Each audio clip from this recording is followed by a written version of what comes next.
ஆண்டவரும் இரட்சகருமாகிய இயேசு கிறிஸ்துவின் இனிய நாமத்தினாலே உங்கள் அனைவரையும் வாழ்த்துகிறேன். இந்த மூன்றாவது நாளிலே தொடர்ந்து தேவனுடைய வசனங்களை தியானிக்கும்படி ஆண்டவர் கொடுத்த வாய்ப்புக்காக நான் ஆண்டவருக்கு நன்றி செலுத்துகிறேன்.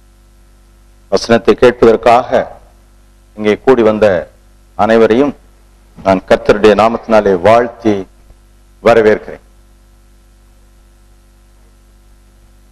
உலக முழுவதும் நோக்கி பார்க்கக்கூடிய ஒரு நாடு இருக்கிறது. அது எந்த நாடு? இஸ்ரேல் நாடு. எல்லா நாட்டு தலைவர்களும் உன்னிப்பாக கவனித்து வரக்கூடிய ஒரு நாடு இஸ்ரேல் நாடு. அங்கு வாழக்கூடிய மக்கள் யார்? யூத மக்கள். அந்த யூதர்கள் யார்? ஆபிரகாமினுடைய சந்ததியார். ஆபிரகாம் யார்? தேவனால் அழைக்கப்பட்ட தெரிந்து கொள்ளப்பட்ட மனிதன்.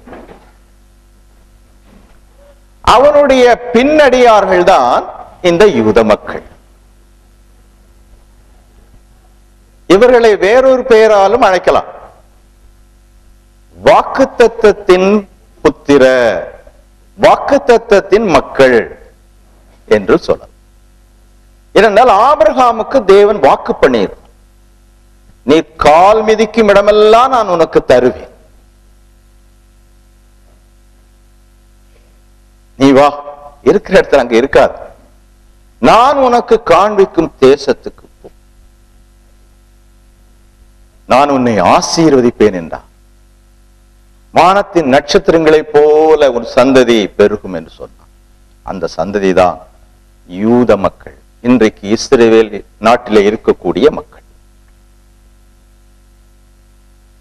உலகம் முழுவதும் உன்னிப்பாக நோக்கி பார்க்கிறது என்று சொன்னேனே, அதற்கு காரணம் இருக்கிறது.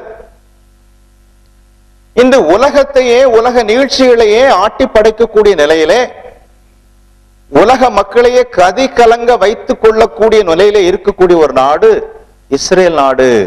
சில ஆண்டுகளுக்கு முன்னாலே நடந்த சம்பவத்தை நாம் அறிவோம். சுற்றிலும் இருக்கக்கூடிய அனைத்து நாடுகளும் எகிப்து நாட்டினுடைய தலைமையிலே இஸ்ரேல் நாட்டோடு போர் தொடுத்தன. ஆனால் வெற்றி பெறவில்லை.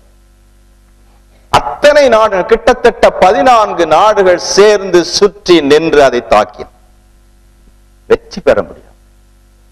இஸ்ரேல் என்னும் ஒரு நாடு இராதபடிக்கும் அழித்து போடுவேன், இந்த தேசப்படத்திலேயே இல்லாதபடிக்கு அழித்து போடுவேன் என்று சொல்லி கங்கணம் கட்டினான் எகிப்திய அதிபர்.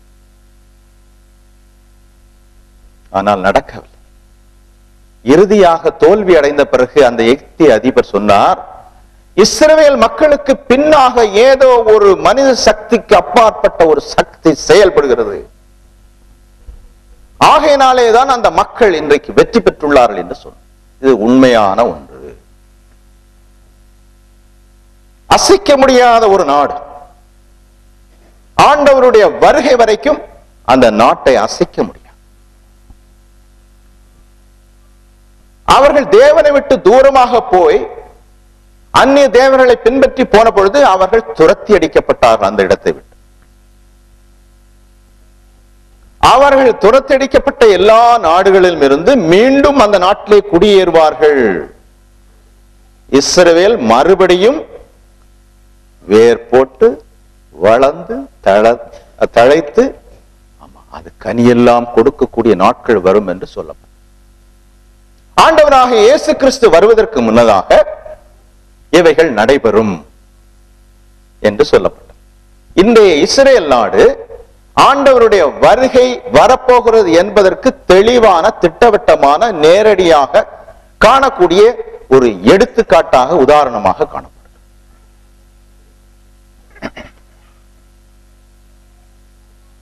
ஆகையினால்தான் இந்த நாடு முக்கியத்துவம் வாய்ந்த நாடு என்று சொன்னேன். இந்த இஸ்ரவேல் மக்கள், யூத மக்கள் சூழ்நிலை சந்தர்ப்பத்தின் காரணமாக எகிப்து நாட்டிலே பல ஆண்டுகள் அடிமைகளாக வாழ்ந்தார். எத்தனை ஆண்டுகள் வாழ்ந்தார்கள் என்று வேதம் சொல்லுகிறது? கிட்டத்தட்ட 430 ஆண்டுகள் அடிமைகளாக அங்கே இருந்தார். அடிமை வாழ்க்கை என்றால் என்ன என்று உங்களுக்கு தெரியும். மகா பெரிய பாடுகள், கஷ்டங்கள், வேதனை, கூக்குரல், கண்ணீர். இந்த நிகழ்ச்சியெல்லாம் தேவன் பார்த்தார். அவர்கள் மேல் மனதுருகினார். அவர்களை அந்த அடிமைத்தனத்திலிருந்து விடுதலையாக்க வேண்டும் என்று தேவன் விரும்பினார். அதற்காக ஒரு திட்டத்தை வகுத்தார்.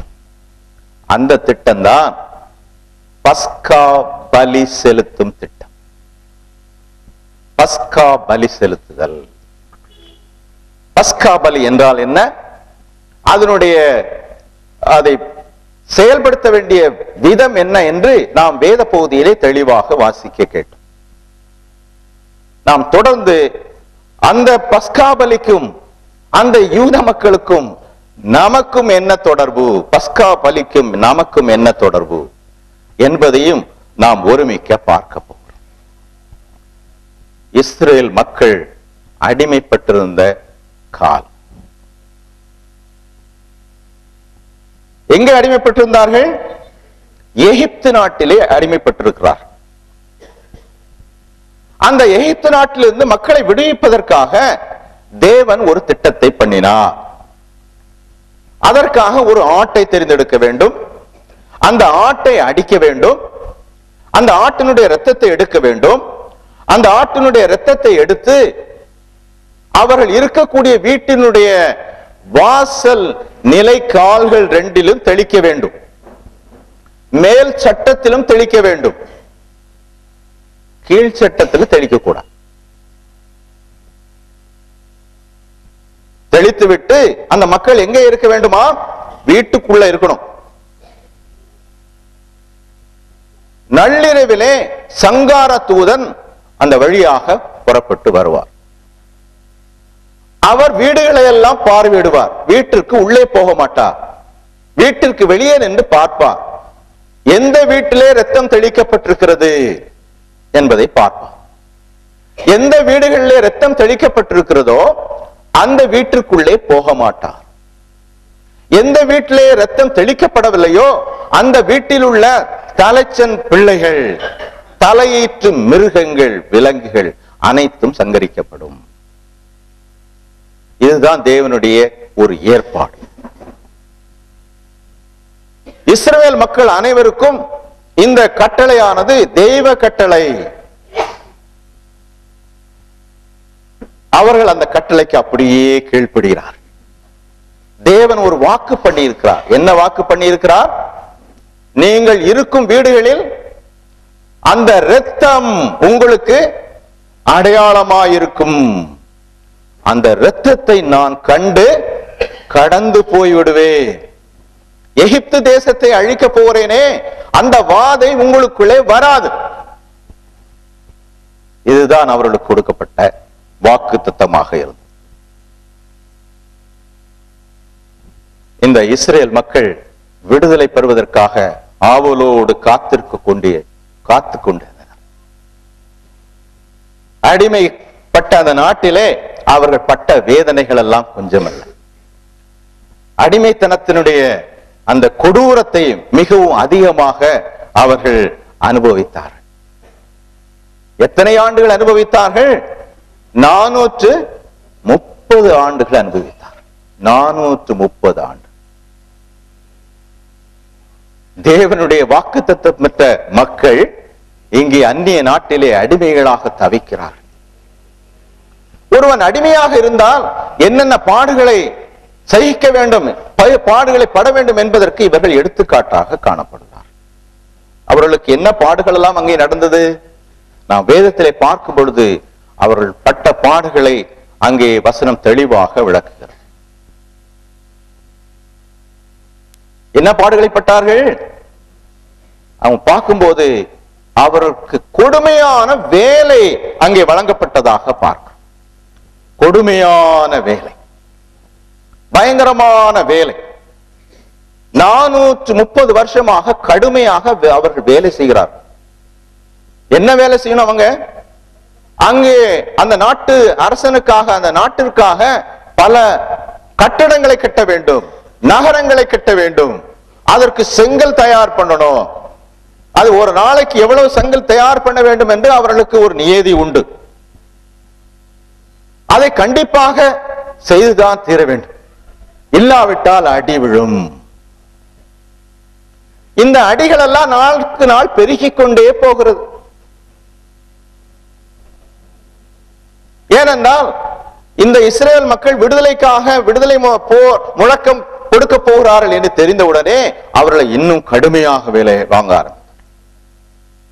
அவர்களுக்கு இந்த வைக்கோல் தாளடிகள் எல்லாம் கொடுக்கப்படும் செங்கல் தயாரிப்பதற்கு. இனிமேல் உங்களுக்கு அந்த வைக்கோல் தாளடிகள் கூட கிடையாது. நீங்கள் போய் தாளடிகளை சேர்க்க வேண்டும்.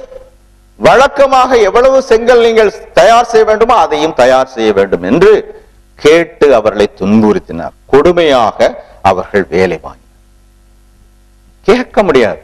அடிமைகள் துன்பப்பட்டால், வேதனைப்பட்டால் யாரும் அவர்களுக்காக பரிந்து பேச முன்வர மாட்டார். அப்படிப்பட்ட ஒரு பெரிய வேதனை நிறைந்த வாழ்க்கையை இந்த இஸ்ரவேல் மக்கள் பட்டுக்கொண்டது. இந்த வேதனையினாலே அவர்கள் ஜீவனையும் கசப்பாக்கினார்கள் என்று சொல்லப்பட்டிருக்கிறது. வாழ்க்கையே வெறுத்து போச்சு. செத்து போனா தேவலாம் ஐயா, இந்த பாடுபடுறதை விட செத்து போலாமே அப்படின்னு நினைக்கிறார். ஜீவனையும் கசப்பாக்கினார்கள் என்று நாம் வேதத்திலே பார்க்கிறோம். அதை தொடர்ந்து பார்க்கும் பொழுது இந்த மக்கள் மிகுதியாக பெருகி போகிறார்களே, இவர்களை வளரவிடக் கூடாது என்று அந்த எகிப்திய அரசன் திட்டமிட்டு எகிப்திய பெண்களுக்கு பிரசவ காலம் ஏற்படும் பொழுது அவர்களை பார்ப்பதற்காக நியமிக்கப்பட்ட மருத்துவச்சிகள், நர்சஸ், அவரிடம் அழைத்து அவர்களுக்கு ரகசியமாக அவர்களுக்கு ஒரு கட்டளை கொடுத்தான். எகிப்திய பிள்ளை, இஸ்ரவேல் பிள்ளைகள் அல்லது எபிரேய பெண்கள் அவர்கள் பிரசவ காலம் ஏற்படும் பொழுது ஆண் குழந்தை பெறப்போகிறார்கள் என்றால் குழந்தை வெளியே வரும் பொழுதே அந்த குழந்தையை கொன்றுவிட வேண்டும். இதுதான் அரசனுடைய கட்டளை. ஏனென்றால் ஆண் வர்க்கம் வரக்கூடாது, இன்னும் பெருகிவிட்டால் ஆபத்து என்று நினைத்தான். ஆனால் அந்த மருத்துவச்சிகள், அந்த நர்சஸ் அதை செய்யல. அவர்கள் தேவனுக்கு பயந்தார்கள். அந்த அரசன்ட்ட போய் சொன்னாங்க, என்ன எபிரேய பெண்கள் எல்லாம் ஆம்பளை எல்லாம் பெத்து போடுறாங்க, என்னம்மா நீங்க பண்றீங்க? அவங்க என்ன சொன்னாங்க, நம்ம ஆண்களை போல இல்லைங்க, எகிப்திய பெண்களை போல அல்ல, அவர்கள் பலசாலிகள், நாங்க நர்சஸ் போறதுக்குள்ளே அவங்க குழந்தையை பெற்றெடுத்து விடுவார்கள், என்ன பண்ண முடியும்? தேவன் அந்த மருத்துவச்சிகளை நர்சஸ் ஆசீர்வதித்தார் என்று சொல்லப்பட்டிருக்கு. நர்சஸை ஆசீர்வதித்தார், தழைத்தார்கள், ஆசீர்வதிக்க. இவன் பார்த்தா தன்னுடைய திட்டம் தோல்வி அடைந்து விட்டது. ஆகனால இன்னொரு கட்டளை கொடுத்தான், பிறக்க போகிற ஆண் குழந்தைகளை எல்லாம் அருகில் உள்ள ஆற்றிலே போட்டு விட வேண்டும். குழந்தைய ஆற்றுல போட்டா பிழைக்குமா? பிழைக்காது, கொன்றுவிட வேண்டும். இதுதான் அவனுடைய எண்ணம். எகிப்திய மக்களை அவ்வளவுக்கு அதிகமாக கொடுமையாக அவர்கள் கஷ்டப்படுத்தினார்கள் என்று நாம் பார்க்கிறோம். அடிமைத்தன வாழ்க்கையினுடைய பாடுகள் இந்த அளவுக்கு கொடூரமாக காணப்படும். கூக்குரல் இடுகிறார்கள், ஐயோ என்னை காப்பாற்றுவார் இல்லையா, எங்களுடைய வேதனைக்கு ஒரு முடிவில்லையா என்று அவர்கள் கூக்குரல் இடுகிறார்கள். தேவனை நோக்கி மன்றாடுகிறார்கள். பயங்கரமான வேதனை, வேதனை, வேதனை. தேவன் அவர்களுடைய கூக்குரலை கேட்டார் என்று சொல்லப்பட்டது. அவருடைய வேதனையை பார்த்தார் என்று வசனம் சொல்லுகிறது. அவர்களுடைய அடிமைத்தனத்துக்கு நமக்கு என்னங்க சம்பந்தம்? நாமும் ஒரு விதத்திலே அடிமைகளாக இருக்கிறோம். எங்க அடிமை? நாங்களும் சுதந்திரமாக தானே திரிகிறோம். வேத வசனம் சொல்லுகிறது, யோவான் சுவிசேஷம் 3ஆம் அதிகாரம் 34ஆம் வசனம் என்ன சொல்லுது? பாவம் செய்கிறவன் பாவத்துக்கு அடிமையா இருக்கிறான். பாவம் செய்கிறவன் பாவத்துக்கு அடிமையா இருக்கிறான். பாவம் செய்யாதது யாரு? இல்லையே.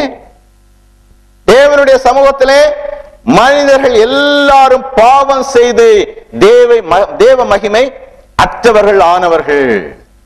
தேவ மகிமை அற்றவர் எல்லாரும் பாவம் செய்து ஏகமாய் கெட்டு போனவர்கள், பாவத்தின் பிடியிலே சிக்கி தவிக்கிறவர்கள், விடுபட முடியாத பாவங்களை தங்களுடைய வாழ்க்கையிலே கொண்டிருக்கிறவர்கள், பாவத்திற்கு அடிமைகள். சில இடங்கள்ல சில நிறுவனங்கள் போர்டு போட்டிருக்கும், மது அடிமைகள் மறுவாழ்வு இல்லம். அப்படின்னா என்ன அர்த்தம்? மது பழக்கத்திற்கு அடிமைப்பட்டவர்களுக்கு வேறொரு வாழ்க்கையை கொடுப்பதற்கு, அதிலிருந்து விடுவிப்பதற்கான ஒரு வழியை காட்டக்கூடிய ஒரு மையம்.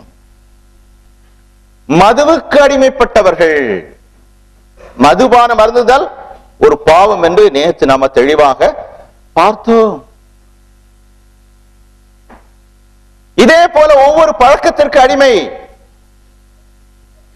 பாவம் மனிதனை கட்டி போடுகிறது, பாவம் மனிதனை கட்டி போட்டு விடுது, விடுபட முடியல. சிலர் புகைப்பிடிப்பில் இருந்து விடுதலை பெறவே முடியலைங்க, என்னால விட முடியலைங்க, தப்புன்னு தெரியுது, கேடு என்று தெரியுது, விட முடியலைங்க. குடிகாரன் அப்பதான் சொல்றாங்க, விட முடியலைங்க. அந்த அளவுக்கு பாவமானது மனிதனை அடிமை கொண்டிருக்கிறது, விடுபட முடியும். இது போன்ற எத்தனை பாவங்கள் மனிதனை அடிமைப்படுத்தி இருக்கின்றன. மனிதன் சொன்னா யாரோன்னு நினைச்சுட்டு இருக்காங்க, நீங்களும் நானும் தான். உங்களை எந்த பாவம் அடிமைப்படுத்தி இருக்கிறது, அடிமைப்படுத்தி வைத்துக் கொண்டிருக்கிறது என்பதை நீங்கள் புரிந்து கொள்ள வேண்டும். உங்களுக்கு தான் தெரியும், எனக்கு தெரியாது. என்னை பற்றி உங்களுக்கு தெரியாது. பலவித பாவங்களுக்கு அடிமைகளாக சிக்கி தவிக்கிற மனித சமுதாயத்திலே ஒருவராக நாமும் இருக்கிறோம். அடுத்ததாக வேதவசனம் என்ன சொல்லுகிறது? மனிதன் பாவத்திற்கு மட்டும் அடிமை அல்ல, பிசாசுக்கும் அடிமை. ஏன்னா பாவம் செய்ய தூண்டுறது யாரு? பிசாசு. அவன் ஆதி முதலே பாவம் செய்கிறான். யோவான் சுவிசேஷம் 8ஆம் அதிகாரம் 44ஆம் வசனம் நீங்க படிக்கணும். அவன் யாரு? ஆதி முதலே பாவம் செய்கிறவன், பொய்யன், பொய்க்கு பிதா, அப்படிலாம் சொல்லி இருக்குது. வசனம் எடுத்துட்டீங்களா? யோவான் சுவிசேஷம் 8ஆம் அதிகாரம் 44. நீங்கள் உங்கள் பிதாவாகிய பிசாசானவனால் உண்டானவர்கள், உங்கள் பிதாவினுடைய இச்சைகளின்படி செய்ய ஆமா மனிதாய் இருக்கிறீர்கள். அவன் ஆதி முதற்கொண்டு மனுஷ கொலைபாதகனாக இருக்கிறார். சத்தியம் அவனிடத்தில் இல்லாதபடியால் அவன் சத்தியத்திலே நிலை நிற்கவில்லை.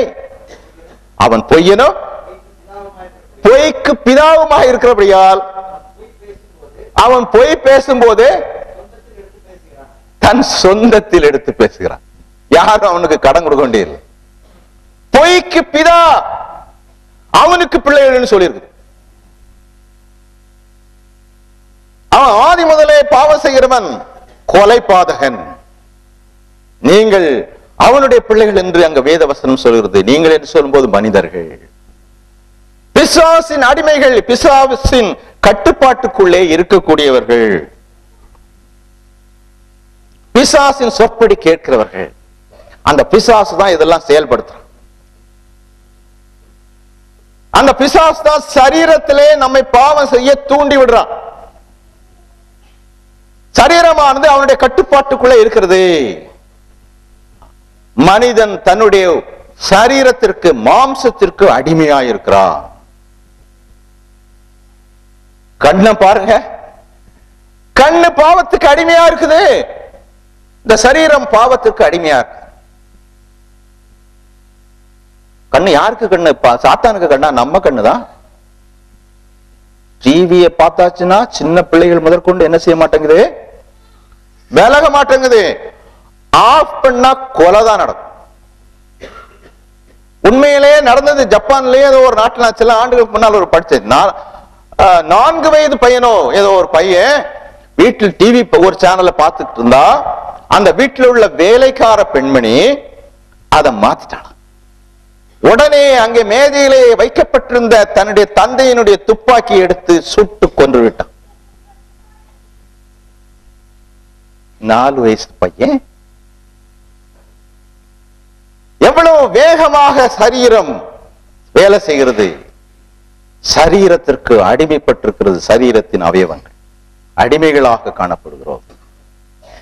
கண்களின் இச்சை, மாம்சத்தின் இச்சை, ஜீவனத்தின் பெருமை. நம்ம உடற்கூறுகள்லாம் எல்லாம் எடுத்து பாருங்களேன், என்னென்ன பாவம் எப்படி எல்லாம் நடக்குதுன்னு. சரி, கண்ணை பத்தி பார்த்தோம். கண்ணு பலவிதமான அருவருப்பான காட்சிகளை பார்க்கிறது. வாய் என்ன பண்ணுது? வாயிலிருந்து சிலருடைய வார்த்தைகள் கேட்கவே முடியாது, கேட்கவே முடியாது. கிறிஸ்தவனுடைய வாயிலிருந்து கூட அப்படி பிறகு பயங்கரமான வார்த்தைகள், அருவருப்பான வார்த்தைகள். வாய் என்னெல்லாம் கேட்குது? மதுபானம் கேட்குது, பீடி சிகரெட் கேட்குது இல்லையா? வேத வசனம் என்ன சொல்லுகிறது? நாம் புசிப்பதும் குடிப்பதும் நம்முடைய விருப்பத்திற்காக அல்ல.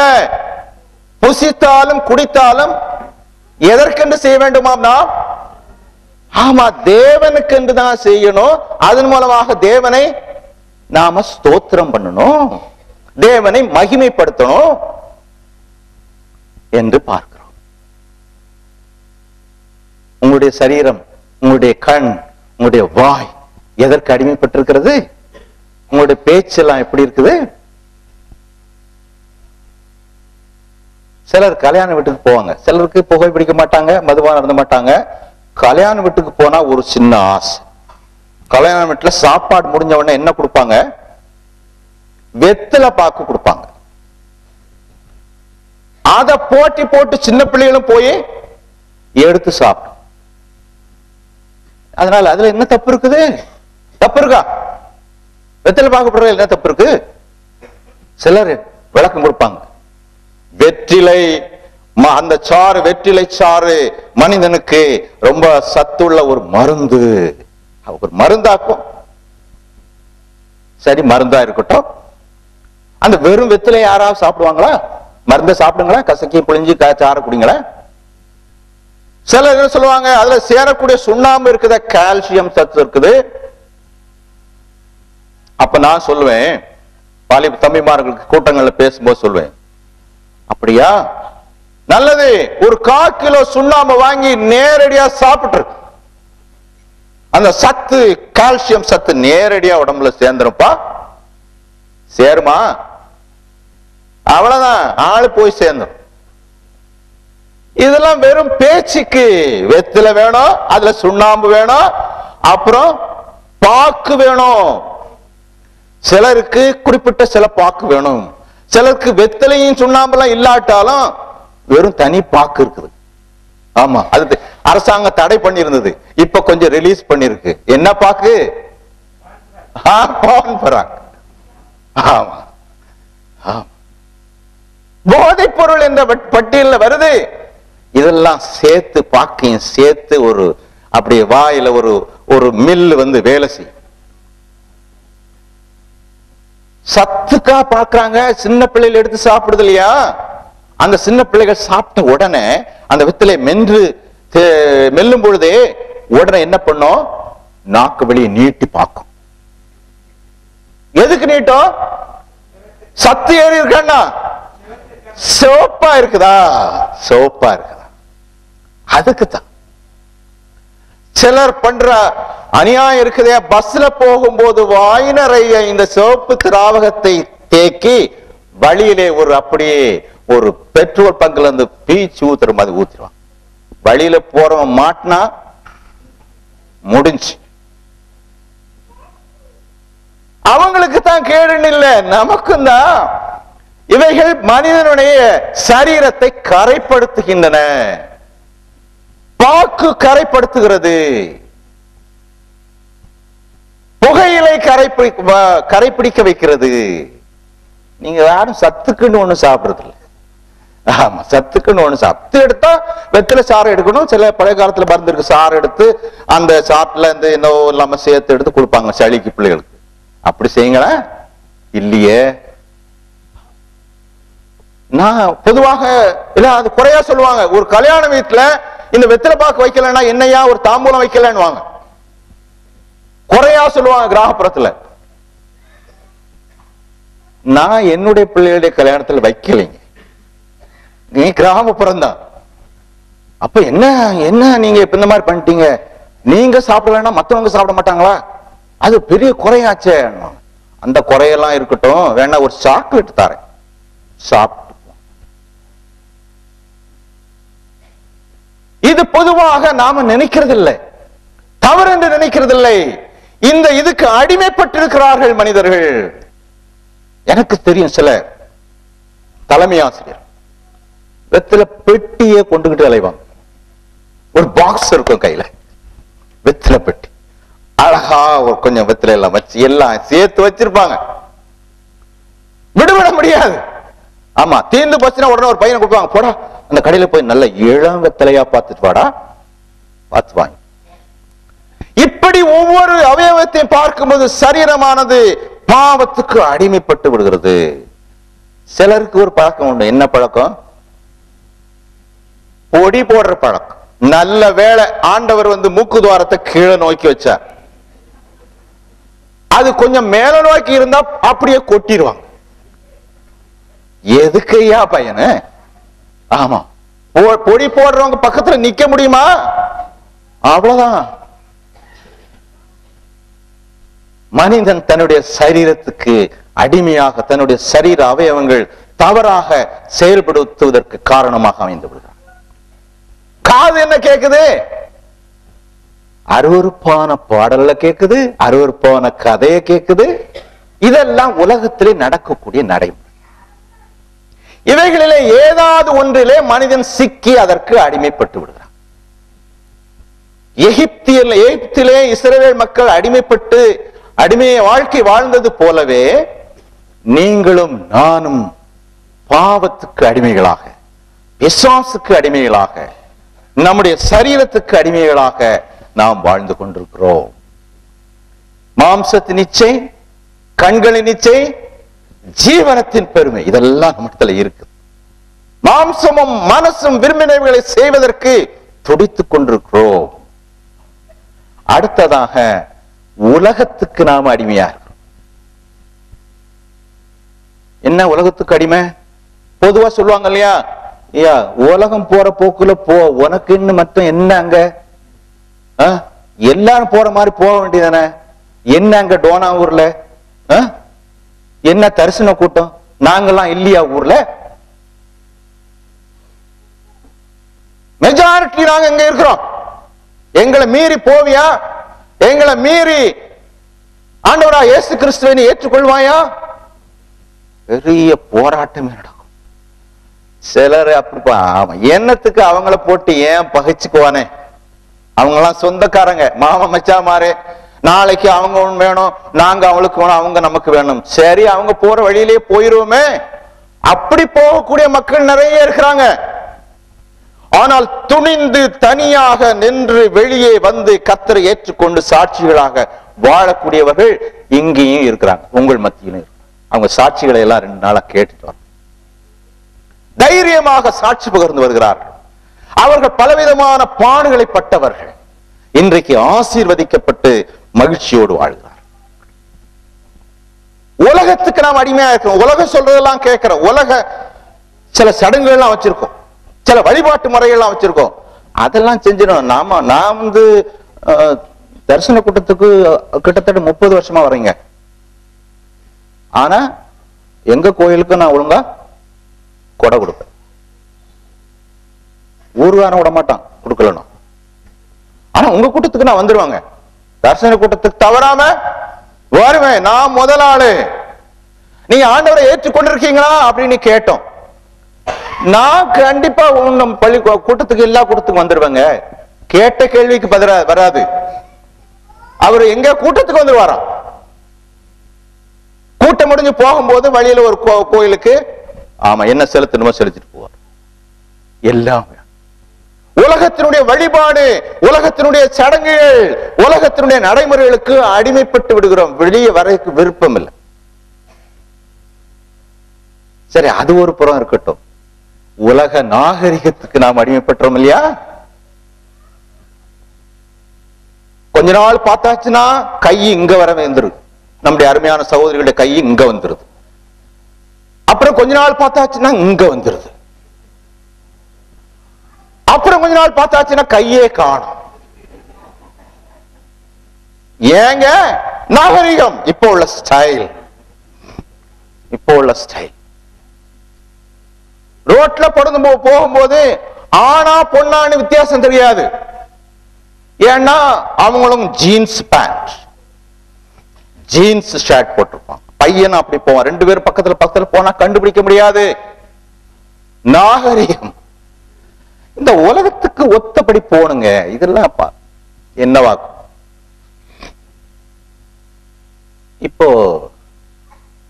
போன மாசத்துல எனக்கு பையன், இளைய பையன் ஒரு ரெடிமேட் ஷர்ட் எடுத்து கொடுத்துருந்தான். அப்பாவுக்கு நல்ல ஒரு காட்டன் ஷர்ட் எடுக்கணும்னு சொல்லி நல்ல அருமையான ஒரு காட்டன் ஷர்ட் ரெடிமேட் எடுத்து கொடுத்து நான் வந்தவன நம்ம கலர் எனக்கு பிடிச்சிருந்தது. நல்ல அருமையான லைட் கலர் தான். போட்டாச்சுன்னா இடுப்பு வரைக்கும் வரமாட்டேங்குது. சட்டையினுடைய இறக்கம் ஏறி போச்சு. இத போட்டு நான் ரோட்ல போக முடியுமா? பார்த்தேன். பையனும் வருத்தப்படக்கூடாது. ஒரு நாள் ஸ்கூட்டர் எடுத்துட்டு மெதுவா ஒரு ரவுண்ட் அடிச்சுட்டு வந்துட்டு இறங்கி நின்னா மாட்டிக்குவேன். சரி, சட்டை தான் எடுத்து கொடுத்தானா, பேண்ட் எடுத்து கொடுத்தானா? இல்ல. அதுக்கு சூட்டபிளா ஒரு பேண்ட் வேணும் இல்லையா? அதுக்கு அந்த கால்கள்லாம் உள்ள போகாம இறுக்கி தள்ளி வெளியே வரணும் காலு. ஆனா கீழே தொங்கும் போது அது தரையை பெருக்கிற மாதிரி இருக்கும். அதையும் சேர்த்து எடுத்து கொடுத்திருந்தான்னா நான் பொருத்தமா இருக்கும் இல்லையா? அது கொடுக்கல. எனக்கு தெரியும் அப்பாவுக்கு அதை எடுத்து கொடுக்கும். கேட்டா சொன்னா, அப்பா இது எனக்கு தெரியல, இப்படி போய் தைச்சு வச்சிருப்பான்னு நான் நினைக்கலன்னு சொன்னா. வருத்தப்படாதடா, நான் வீட்டுக்காவது போட்டுக்க வேண்டான்னு இப்ப வீட்டுக்கு போடுறேன். அப்ப யாரும் கேட்க முடியாது பாருங்க. நாகரீகம் உலகத்தினுடைய காலகட்டம் அப்படி இருக்குது. முடி வளர்ப்பு பார்த்தாச்சுன்னா ஆண்களுக்கு பெண்களுக்கும் சில நேரத்தில் வித்தியாசம் இல்லை. பின்னால இருந்து பார்த்தாச்சுன்னா ஆண் பெண் வித்தியாசம் தெரியாது. ஏன்னா முடி கீழே வரைக்கும் கிடக்குது. அவர் ஒரு ஆட்டம் ஆட்டினா அவ்வளவுதான். ரெண்டு பேரும் ஆட்டிட்டு போனா தெரியாது. சில நேரத்தில் பெண்களை பார்த்தீங்கன்னா கிராப் வெட்டிருப்பாங்க. உலகத்தினுடைய நாகரிகத்துக்கு அடிமைப்பட்டு விடுகிறோம். இதற்கு விதிவிலக்குகள் இருக்கின்றன. பெரும்பாலோரும் விவிதமாக உலகத்துக்கு அடிமைகளாக இருக்கிறோம்.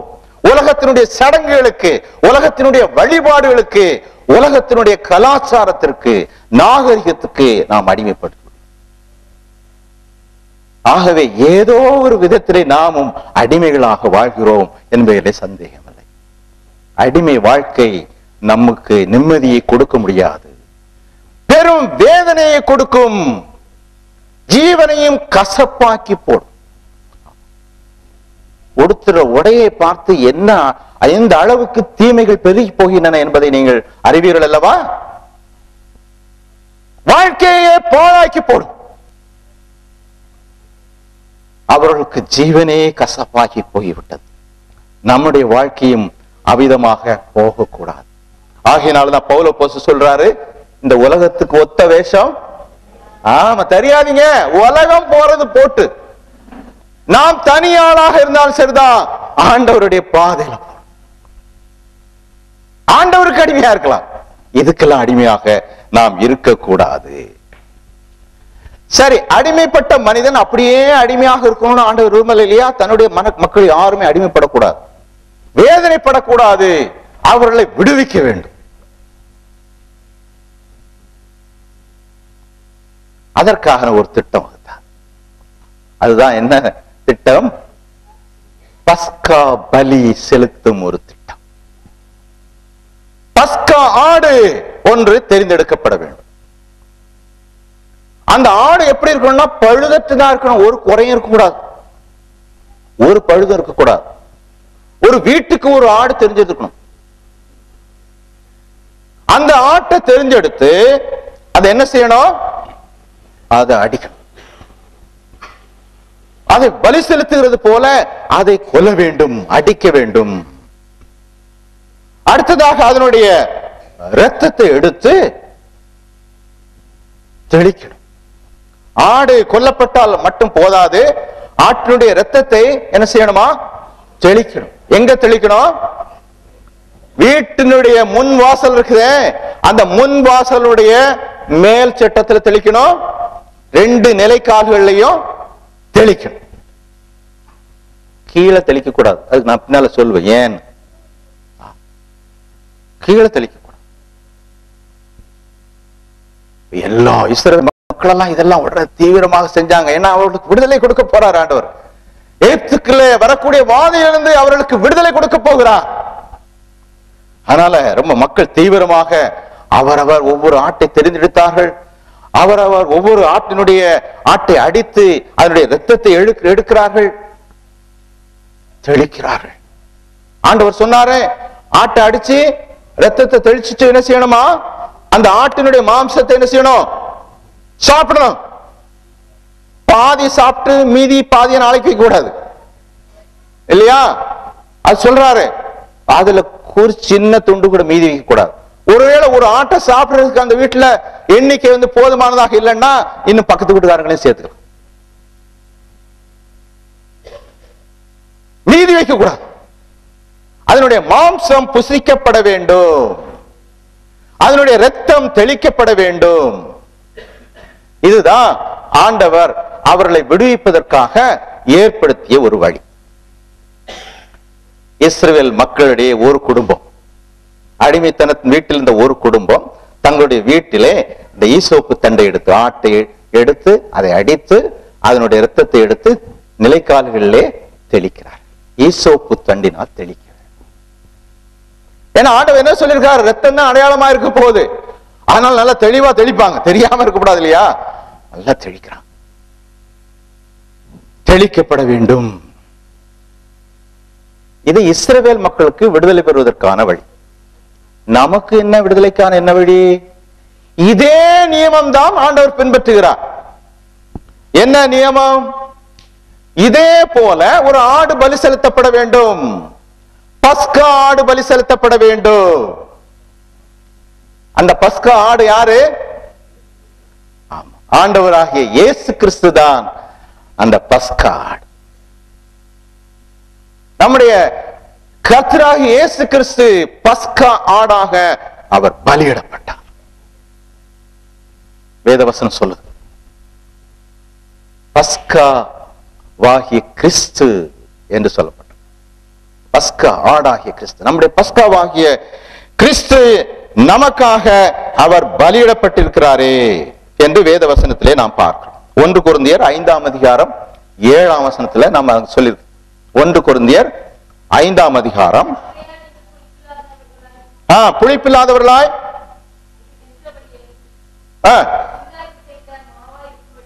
புதிதாய் பிறந்த மாவாய் இருக்கும்படிக்கு பழைய புளித்த மாவை புறம்பே கழித்து போடுங்கள்.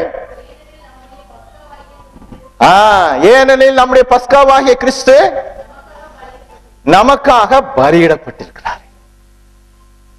நம்முடைய பாவத்தை போக்குவதற்கு வழி, நம்முடைய பாவத்தை நீக்கி பாவத்தின் அடிமைத்தனத்திலிருந்து, சரீரத்தின் அடிமைத்தனத்திலிருந்து, பிசாசின் அடிமைத்தனத்திலிருந்து விடுதலையாக்குவதற்காக பஸ்கா ஆடாகிய கிறிஸ்து நமக்காக பலியிடப்பட்டாரே. 1 யோவான் 2ஆம் அதிகாரம் 2ஆம் வசனம் என்ன சொல்லுது? நம்முடைய பாவங்களை நிவர்த்தி செய்கிற கிருபாதார பலி அவரே. இதெல்லாம் நாம் ஏற்கனவே பார்த்திருக்கோம் இல்லையா? அதே போல 1 பேதுரு 2:24 என்ன சொல்லியிருக்குது? நாம் பாவங்களுக்கு செத்து நீதிக்கு பிழைத்திருக்கும்படிக்கு அவர் தாமே தமது சரீரத்திலே நம்முடைய பாவங்களை சிலுவையின் மேல் சுமந்தார் என்று சொல்லப்பட்டிருக்கு. அதுக்காகத்தான் ஆண்டவராக இயேசு கிறிஸ்து இந்த உலகத்தில் வந்தார். நம்மை பாவத்தின் அடிமைத்தனத்திலிருந்து விடுதலையாக்குவதற்காக அவர் வந்தார். அவருடைய இரத்தம் சிந்தப்பட்டது. அவருடைய பாடுகளை பற்றியெல்லாம் நமக்கு நல்லா தெரியும். நம்முடைய மீறுதல் நிமித்தமாக அவர் காயப்பட்டு, நம்முடைய அக்கிரமங்கள் நிமித்தமாக அவர் நொறுக்கப்பட்டார். நமக்கு சமாதானத்தை உண்டு பண்ணும் ஆக்கினை அவர் மேல் வந்தது. அவருடைய இரத்தம் நமக்காக சிந்தப்பட்டது. எதற்காக? இயேசு கிறிஸ்துவின் இரத்தம் சகல பாவங்களில் நின்றும் நம்மை சுத்திகரிக்கும். பேதுரு அப்போஸ்தலன் சொல்றார் 1 பேதுரு 1:19, குற்றமில்லாத மாசற்ற ஆட்டுக்குட்டியாகிய கிறிஸ்து இயேசுவின் விலையேறப்பெற்ற இரத்தத்தினாலே மீட்கப்பட்டீர்கள். கிறிஸ்து இயேசுவின் இரத்தத்தினாலே நாம் மீட்கப்படுகிறோம். குற்றமில்லாத ஆடு வேணும் இல்லையா? மாசற்ற ஆடு, பழுதற்றவர் ஆண்டவராகிய இயேசு கிறிஸ்து. அவர் நமக்காக பலியானார். அவருடைய இரத்தம் சிந்தப்பட்டது சிலுவையில். கடைசி துளி ரத்தம் வரை நமக்காக சிந்தி நமக்கு ஒரு பெரிய பாவ நிவாரணத்தை கர்த்தர் உண்டு பண்ணி இருக்கிறார். இது ஆண்டவர் நமக்கு விடுதலைக்கு வழியை உண்டு பண்ணியாச்சு. பாவத்தின் தண்டனையிலிருந்து, பாவத்தின் அடிமைத்தனத்திலிருந்து நம்மை மீட்பதற்காக, விடுவிப்பதற்காக, பிசாசின் பிடியிலிருந்து நம்மை விடுவிப்பதற்காக, உலகத்தின் பிடியிலிருந்து நம்மை விடுவிப்பதற்காக தேவன் தாமே பஸ்கா ஆடாக இந்த உலகத்திலே வந்து பலியாகி தன்னுடைய இரத்தத்தை சிந்தி ஒரு பெரிய பாவ நிவாரணத்தை ஏற்படுத்தியிருக்கிறார். யோவான் ஸ்நாபகன் என்ன சொல்றான்? இதோ உலகத்தின் பாவத்தை சுமந்து தீர்க்கிற தேவ ஆட்டுக்குட்டி. ஆமா, நான் தான் சொன்னேன், ஏற்கனவே நான் சொன்னேன், இயேசு கிறிஸ்து மதத்தை உண்டாக்க வரல, இயேசு கிறிஸ்து பாவிகளை ரட்சிக்க வந்தார். பாவத்தின் பிடியிலிருந்து மனிதனை ரட்சிப்பதற்காகத்தான் இயேசு கிறிஸ்து வந்தார். அவர் ஒரு மத தலைவர் அல்ல, மதத்தை உருவாக்க வரவும் இல்லை. பாவத்தின் அடிமைத்தனத்திலிருந்து நம்மை விடுவிப்பதற்காக இயேசு கிறிஸ்து இந்த உலகத்திலே வந்து தன்னுடைய ஜீவனை கொடுத்து பஸ்கா ஆட்டை போல அடிக்கப்பட்டு தன் ரத்தம் சிந்தி நமக்கு பாவ நிவாரணத்தை ஏற்படுத்தினார். சரி, இதெல்லாம் ஆண்டவர் செஞ்சிட்டாரு. இஸ்ரவேல் மக்களுக்கும் கட்டளை கொடுத்துட்டார், எப்படி எப்படி செய்யணும். இன்னைக்கு விடுதலையாக போறீங்க, ஆனா இதெல்லாம் செய்யணும்னு சொல்லிட்டார். அவங்க செஞ்சாங்களா அப்படின்னு நான் பார்க்கும்போது அவங்க செஞ்சாங்க. பாத்தீங்களா, ஒரு படத்தை பார்த்தோம் இல்லையா? அவங்க வீட்டுக்கு ஒரு ஆடை தெரிஞ்செடுத்தாங்க, அந்த ஆட்டை அடித்தார்கள், அதனுடைய ரத்தத்தை எடுத்தார்கள், நிலைக்கால்களிலே அவர்கள் தெளித்தார்கள். அந்த மாம்சத்தை அவர்கள் முழுமையாக புசித்தார்கள், மீதி வைக்க கூடாது. ஆகையினால ஒரு சின்ன பொடி கூட மீதி வைக்க கூடாது. அதை முழுமையாக புசித்து விட்டார்கள். புசிக்கணும்னு கட்டளை, புசித்தார்கள், ரத்தத்தை எடுத்து தெளித்தார்கள், தேவனுடைய கட்டளைக்கு அப்படியே கீழ்ப்படிந்தார். அப்போ நீங்களும் நானும் என்ன செய்யணும்? இதே போல தேவன் ஏற்படுத்தி இருக்கக்கூடிய பாவ நிவாரணத்தின் மூலமாக கிடைக்கக்கூடிய விடுதலையை நாமும் பெற்று அனுபவிக்க வேண்டும். அப்ப நாம என்ன செய்யணும்? அடிக்கப்பட்ட அந்த ஆண்டவராக இயேசு கிறிஸ்துவை நாம் புசிக்க வேண்டும், முழுமையாக சொந்தமாக்க வேண்டும்.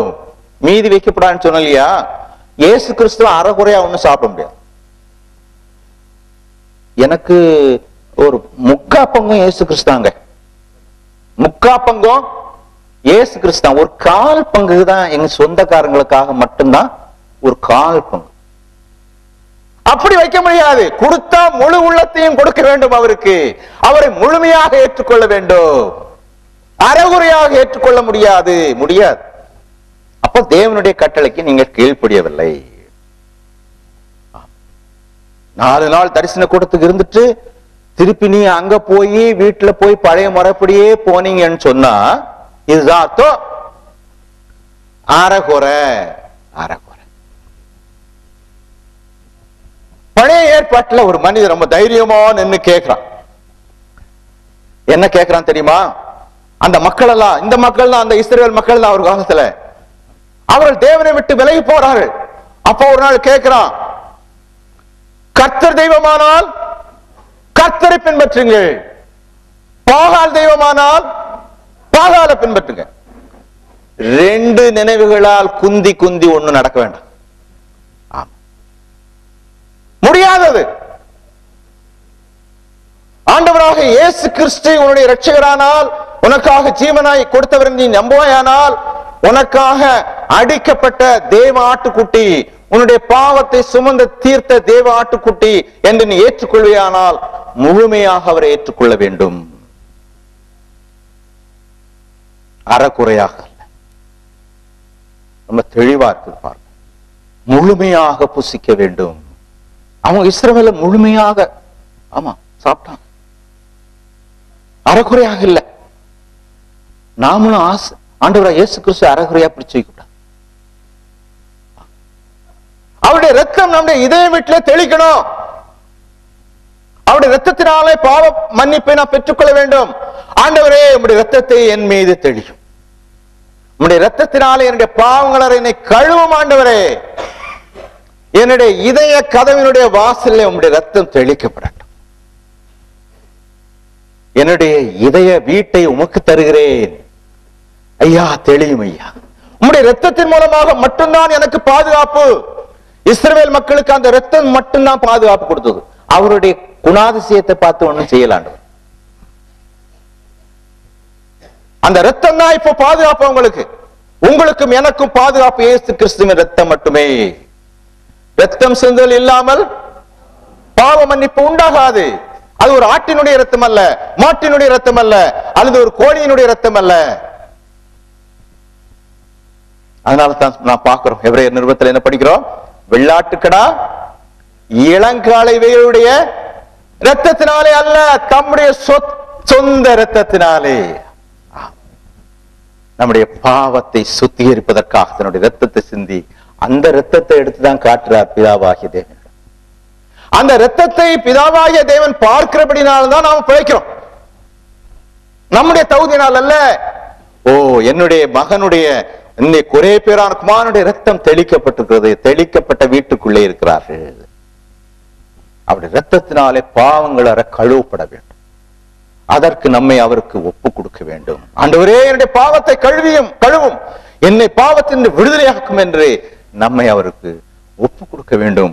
அவரை நாம் சொந்தமாக்கி கொள்ள வேண்டும். அவருடைய ரத்தத்துக்குள்ளே அடைக்கலம் புகுந்து கொள்ள வேண்டும். ஆமா, சிலர் பாட்டு பாடுவாங்க, ஒரு பாட்டு, நல்ல ஒரு பாட்டு எல்லாரும் பாடுவாங்க. இப்ப பாடுச்சுன்னா நீங்களும் பாடுவீங்க. ரத்த கோட்டைக்குள்ளே நான் புகுந்து விட்டேன், எந்த தீங்கும் அணுகா. இந்த யூத் மீட்டிங் எல்லாம் சில நேரத்தில் போகும்போது சில பாடல பாட சொல்லிடுவோம். முதல்ல அதுல ஒரு பாட்டு, இந்த பாட்டு பாடுங்க. பாட்டை பாடப்போ நம்ம பிரசங்கியார் பாட சொல்லியாச்சுன்னா அப்படி கைய தட்டி ஜோரா ஒரு பாட்டு பாடுவோம். முடிச்சு உட்கார்ந்த உடனே நீங்க இந்த பாட்டுல எத்தனை பேர் பொய்யா பாடி இருக்கீங்கன்னு கேட்க. ரத்த கோட்டைக்குள்ளே எத்தனை பேர் இருக்கிறீங்க? பாடுனீங்க, சரிதான். ரத்த கோட்டைக்குள்ளே நான் இருக்கிறேன், அவருடைய ரத்தத்துக்குள்ளே அடைக்கலம் புகுந்து விட்டேன், அவருடைய ரத்தத்தினாலே என்னுடைய பாவங்கள் கழுவப்பட்டு விட்டன, நான் தேவனுடைய பிள்ளை, என்னுடைய பெயர் ஜீவ புஸ்தகத்திலே உண்டு, நான் பரலோக ராஜ்யத்தின் மகன். ஆண்டவர் இப்ப வந்தாலும் போவையா, என்ன ரத்த கோட்டைக்குள்ள இருக்கிறேன் அப்படிங்கிறவங்க கை தூக்குங்கன்னு சொன்னா நான் இப்ப கேட்கல, உங்ககிட்ட கை உயராது. அப்ப ஏங்க பாட்டு பாடுனீங்க?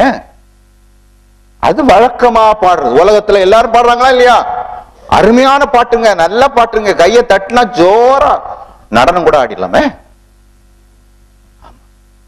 வெறும் வாயினால பொய் சொல்லி பாட்டு பாடாதீங்க. கிறிஸ்தவங்க அதிகமா சொல்றது பாட்டுலதான், அர்த்தத்தை புரிஞ்சுக்கலாம், பாட்டு பாடுறது. உண்மையாக நீ ஆண்டவருடைய ரத்தத்துக்குள்ளே அடைக்கலம் புக வேண்டும். புகுந்தால்தான் நமக்கு பாதுகாப்பு உண்டு. வெளியே நின்று வேடிக்கை பார்க்கறது. இன்னைக்கு ஒரு ஐயாவை பார்த்து பேசணும். அப்போ நம்ம கூட நம்ம அண்ணாச்சி இவர் இன்னும் ஆண்டவரை ஏற்றுக்கொள்ளலை அப்படின்னு சொன்னாங்க. அவங்ககிட்ட கேட்டா, நான் வருஷா வருஷம் வந்துகிட்டு தான் சார் இருக்கிறேன். இப்போ நீங்க ஆண்டவரை ஏற்றுக்கொள்ள வேண்டாமா? அது அவர் செய்வார். யார் செய்வாரா? ஆண்டவர் செய்வார். ஆண்டவர் என்ன தெரியாதா? அவர் செய்வார். எனக்கு மாமா செய்வார். அப்ப சரிதான், ஆண்டவர் செய்வாருங்க. நீங்க ஆவலோடு இருக்கீங்க ஆண்டவர் செய்வாருன்னு. கண்டிப்பா செய்வார். ஆனா எப்படி செய்வார் தெரியுமா? அடி ஒண்ணு விட போதும். யாரு கொடுக்க போறா? ஆண்டவர் கொடுப்பார். துணிகரமாக துணிந்து ஆண்டவரை ஏற்றுக்கொள்ளாமல் புறக்கணித்து நின்று வேடிக்கை பார்த்து விட்டு போகிறவர்களுக்கு சவுல போல, அப்பா ஐயோ ஆண்டவரே நீர் யார்? நீர் யார்? நீ துன்பப்படுத்துகிற இயேசு நானே. சிறு வயது முதல் உனக்கு சொன்னேன், நீ என்ன செய்ய மாட்டேங்கிற? அவன் கேட்க மாட்டேங்கிற. சுகமா இருக்கும் போது உனக்கு சொன்னேன், நீ கேளேன் என்றாய். நல்லபடியா இருக்கும்போது ஆண்டவரை ஏற்றுக்கொள்ளுங்க. வாய்ப்பு கிடைக்கும் போது ஆண்டவருக்கு உங்களுடைய உள்ளத்தை கொடுங்க. ரத்த கோட்டைக்குள்ள வந்துருங்க. ரத்தத்துக்குள்ளே அடைக்கலம் புகுந்து விடுங்கள். வெளியே நின்று வேடிக்கை பார்த்துட்டு, கூட்டத்தில் நின்று வேடிக்கை பார்த்துட்டு மட்டும் போயிடாதீங்க. இதனுடைய விளைவு என்ன? இஸ்ரவேல் மக்கள் இந்த பஸ்கா பலியாகிய நியமத்தை ஆசரித்தார்கள். அவர்களுக்கு என்ன கிடைச்சது? பாதுகாப்பு. அன்று ராத்திரியிலேயே அவர்களுக்கு ஒரு பாதுகாப்பு கிடைச்சது. அவர்களுக்கு விடுதலை கிடைச்சது. சங்கார தூதன் நடுராத்திரில வந்தாரு, ஒவ்வொரு வீடு வீடா போறாரு, எந்த வீட்டுலாம் ரத்தம் தெளிச்சிருக்குன்னு பாக்குறாரு, அதை கடந்து போயிடுறாரு. இஸ்ரவேல் மக்கள் எல்லாருடைய வீட்டிலையும் ரத்தம் பூசப்பட்டிருக்கு. ஆனா எகிப்து வீட்டுல ரத்தம் பூசல. அவங்களுக்கு தெரியாதா? தெரியும். அவங்கள பார்க்கதானே செய்யறாங்க. என்னன்னா இந்த பைத்தியக்காரத்தை நம்ம என்னவோ பண்ணிக்கிட்டு இருக்காங்க, ஏன் அந்த மாதிரி ஆட்டின அடிக்கிறீங்க, ரத்தத்துல தான் தெளிக்கிறீங்க? எங்க ஆண்டவர் சொல்லிட்டார். எங்க ஆண்டவர் சொல்லிட்டார், செய்யறையா. ஆண்டவர் சொன்னதை செய்வார். நான் ரத்தத்தை கண்டு கடந்து போவேன். எகிப்தியருக்குள்ளே வரும் வாதை உங்களுக்கு வராது. உங்களுக்கு பாதுகாப்பு கிடைக்கும். அவர்களுக்கு பாதுகாப்பு கிடைத்தது. அவருடைய வீடுகளில் ஒரு சாவும் இருந்ததில்லை. நாமும் அந்த இரத்த கோட்டைக்குள்ளே, ரத்தம் பூசப்பட்ட வீட்டுக்குள்ளே இருந்தால், அவருக்குள்ளே வந்து விட்டால், ரத்தத்துக்குள்ளே அடைக்கலம் புகுந்து விட்டால், நமக்கு நித்திய ஜீவன் உண்டு. அவங்களுக்கு இந்த உலக பிரகாரமான ஜீவன் தான் காப்பாற்றப்பட்டது. நமக்கு நித்திய ஜீவனை கொடுக்க தேவன் ஆயத்தமாக இதை செய்ய சொல்றார். நித்திய ஜீவன் கிடைக்கும். அவர்களுக்கு விடுதலை கிடைத்தது. அன்னைக்கு ராத்திரியோட ராத்திரியா அந்த அரசன் ஓடுங்கன்னு சொன்னான். ஓடுங்க, விடுதலை கிடைத்தது. நீ அவருடைய வருவாயா? அவருடைய ரத்தத்துக்குள்ளே அடைக்கலம் புகுந்து விடுவாயா? உனக்கு பாவத்தின் பிடியிலிருந்து, உலகத்தின் பிடியிலிருந்து, பிசாசின் அடிமைத்தனத்திலிருந்து உனக்கு விடுதலை கிடைக்கும்.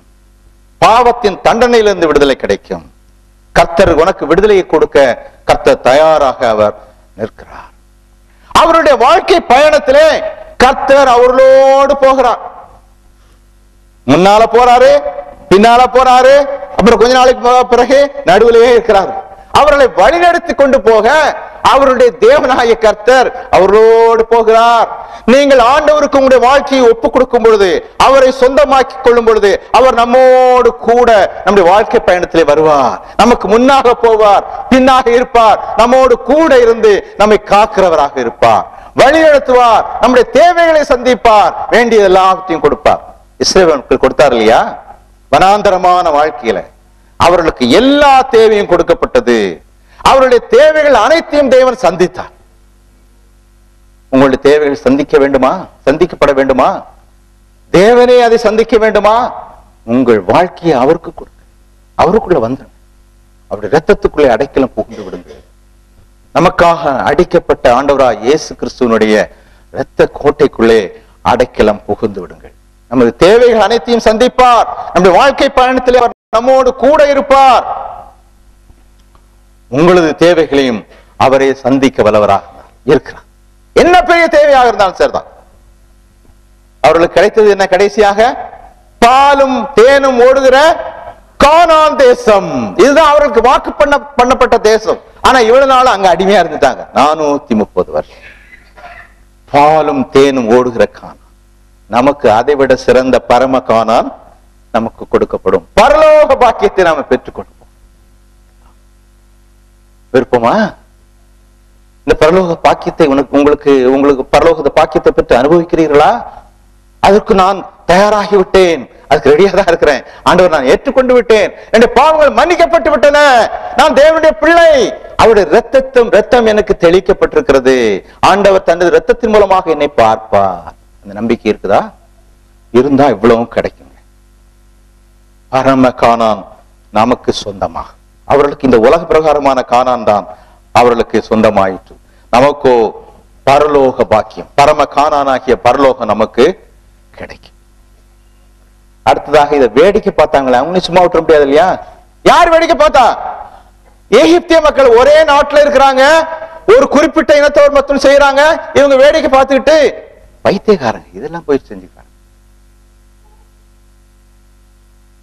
இங்கேயும் நிறைய பேர் வேடிக்கை பார்க்கறதுக்காக நாம் வந்திருக்கோம்.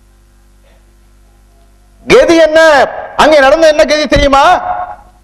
நடு இரவிலே சங்கார தூதன் அங்க வந்து எல்லா வீடுகளையும் பார்த்தார். எந்த வீடுகள்லாம் ரத்தம் இல்லையோ, ரத்தம் தெளிக்கப்படவில்லையோ, அந்த வீட்டில் உள்ள முதற்பேறு அனைத்தையும், தலைச்சன் பிள்ளைகள், தலைச்சன் மிருகங்கள், பறவைகள், எதுவா இருந்தா எல்லாம் நோடி பொழுதிலே இறந்து விட்டன.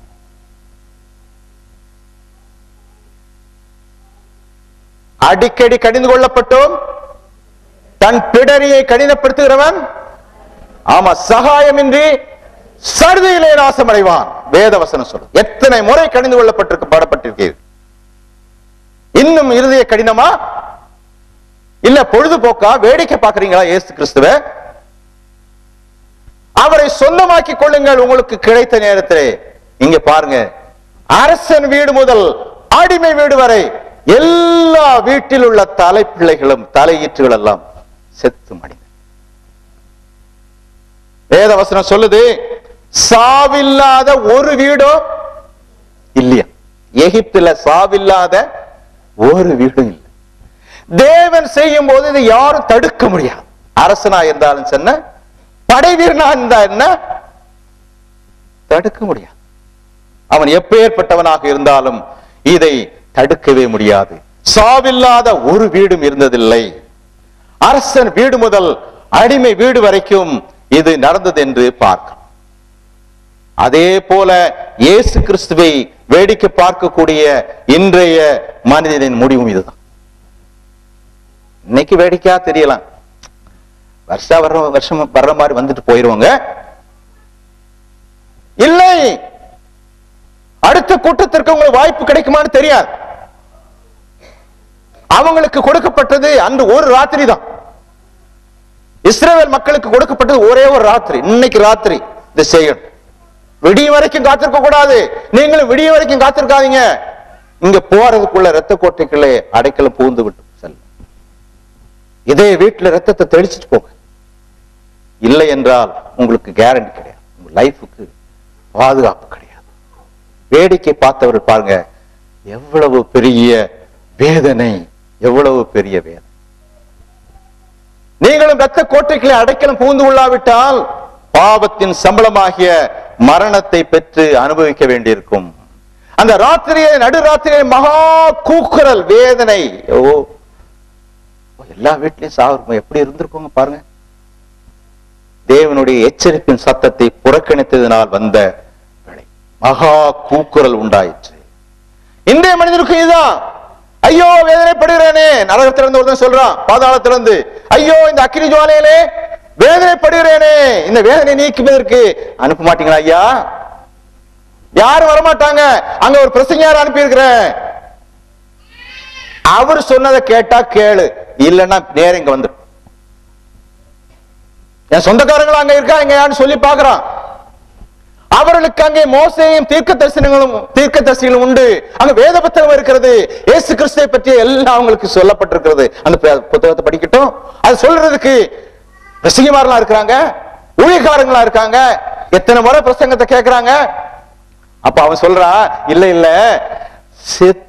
அதாவது செத்து போனவர் தான் உயிரோட போய் இப்படியாக்கும் அங்க இருக்குன்னு சொன்னா நம்புவாங்க அப்படின்னு சொல்லி பாக்குறான். அதுக்கு அங்க இருந்து என்ன பதில் வருது? அவங்க அந்த தீர்க்க தரிசன வசனங்களுக்கும் வேத புத்தகம் சொல்லப்பட்ட வசனங்களுக்கும் இந்த பிரசங்கங்களுக்கெல்லாம் கீழ்ப்படியாவிட்டால், செவி சாய்க்காவிட்டால், ஒருத்தன் செத்தவன் உயிரோடு எழுந்து போனாலும் சொன்னதை நம்ப மாட்டான். இதுதான் உண்மை.